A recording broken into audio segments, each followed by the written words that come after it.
Our guest is Dutch poet Serge Van Duijnhoven as he takes us on a tour of the human soul and the city he loves. The role of a poet is to try to imagine for himself as well as for others how to keep the child in us alive.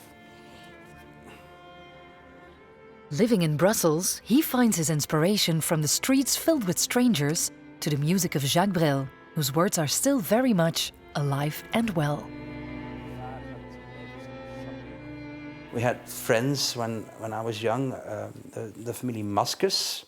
Family Maskus, they were living in Schaarbeek. I was 10 years old and I fell in love with one of these girls, Karine Maskus. And the father of Karine, he let me listen to a man called Jacques Brel. He made clear that you could be a poet, you could be a singer, you could sing in Dutch, you could sing in French, and you could make beautiful things. And it was such a revelation to me. And from that moment on, I think I fell in love with Brussels, and I think that this love relationship, now 35 years later, is still going on. Ai, Marieke, Marieke, je t'aimais tant, entre les tours.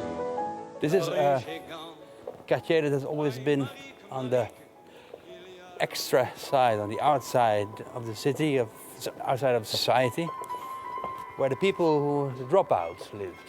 And that has created a spirit in this neighborhood that they don't want to be ruled. No God, no master. We only serve ourselves. Being incognito in a city where everybody is a stranger and the sense that everybody can be from somewhere else creates some kind of dynamic that is very, very inspiring to breathe upon and to feed upon as a writer.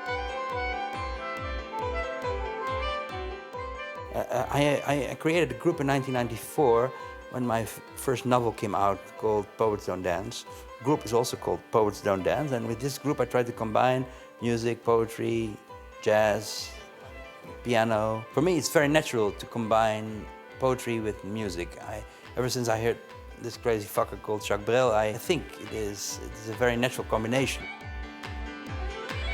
Much of my poetry is about coming to terms with things that we know are true, but it's how we deal with them, because the parameters are very clear. We are born one day and we'll die one day, and in between, what happens?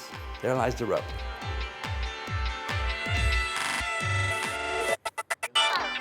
Een straal die na een zoektocht door het duister uiteindelijk weer uitkomt bij de plek van het vertrek.